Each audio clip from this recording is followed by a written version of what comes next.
2024 IPL এর কথা নিশ্চয়ই আপনাদের খেয়াল আছে। চেন্নাই সুপার কিংস এর জার্সিতে মাঠে নেমেছিলেন মুস্তাফিজুর রহমান এবং চেন্নাই সুপার কিংসে কিন্তু সেবার খেলেছিলেন মাতিসা পাথিরানাও।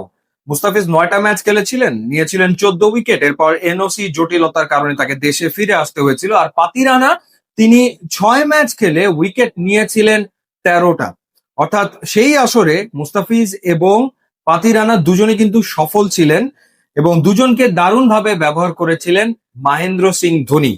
সেবার যতদূর আমার মনে পড়ে যে মুস্তাফিজকে দিয়ে পাওয়ার প্লেতে একটা ওভার করানো হতো, এরপর মাঝের ওভারগুলোতে মুস্তাফিজ এসে আরো একটা ওভার করতেন এবং ডেথ ওভারে গিয়ে তিনি বাকি দুটো ওভার করতেন।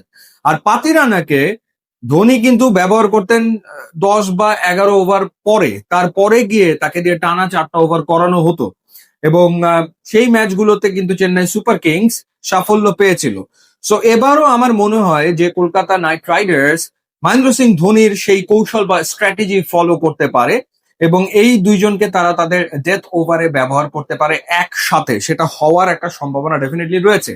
কেকেআর সুনির্দিষ্ট ভাবে টার্গেট করেছিল এই দুজন ক্রিকেটারকে এবং আপনি যদি অপশন দেখেন তাহলেই বোঝা যাবে পাতিরানাকে নেওয়ার ব্যাপারে তারা ডিটারমাইন্ড ছিল। সেই কারণে 18 কোটি পর্যন্ত দাম উঠে গেছে পাতিরানার এবং মুস্তাফিজকেও তারা নিয়েছে।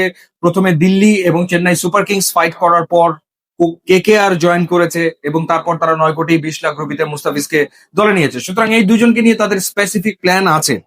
হ্যাঁ, হয়তো কোনো কোনো ম্যাচে দেখা যাবে যে মুস্তাফিজ একাদশে থাকবে, পাতিরানা বাইরে থাকবে, আবার কোনো ম্যাচে হয়তো বা পাতিরানা খেলবে, মুস্তাফিজকে বাইরে থাকতে হতে পারে। বাট এমনটা হওয়ার সম্ভাবনা রয়েছে যেমনটা চেন্নাই করেছিল 2024 আইপিএল এ মহেন্দ্র সিং ধোনির ডেফিনেটলি পরিকল্পনায়, যে একই সাথে পাতিরানা এবং মুস্তাফিজকে ব্যবহার করা এবং ডেথ ওভারের 4টা ওভার এই দুজনকে দিয়ে করানো, সেটা হতে পারে।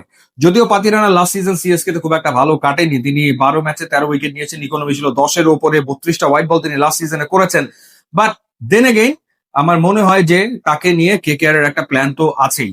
এছাড়া তাদের যে বোলিং লাইন আপ সেইখানে সুনীল নারিন তো রয়েছেনই, সাথে বারুণ চক্রবর্তী রয়েছেন, দুজন একেবারে টপ ক্লাস স্পিনার তো রয়েছেন। ক্যামেরন গ্রিনকে তারা রেকর্ড পারিশ্রমিকে দলভুক্ত করেছে।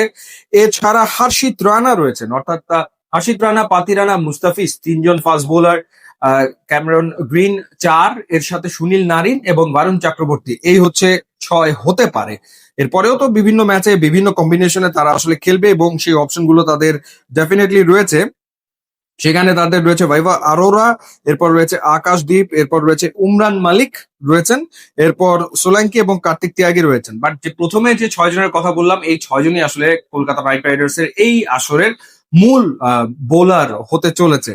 এছাড়া ব্যাটিং এর ক্ষেত্রে তো ডেফিনেটলি তাদের ভালো কিছু পিক রয়েছেই। তারা ফিন অ্যালেনকে নিয়েছে, পরবর্তীতে রাচিন রবীন্দ্রকে নিয়েছে, টিম শেফার্ডকে তারা নিয়েছে। সো ওভারঅল দুর্দান্ত টিম, বাট বোলিং লাইন আপটা সত্যিকার অর্থে দারুণ। এখন দেখার ব্যাপার যে কিভাবে তারা তাদের বোলিং লাইন আপটাকে সাজায়। ইউটিউব এবং ইনস্টাগ্রাম লিঙ্ক দেওয়া আছে, আপনারা যদি যোগ দেন তাহলে খুবই খুশি হবো। And thanks for watching.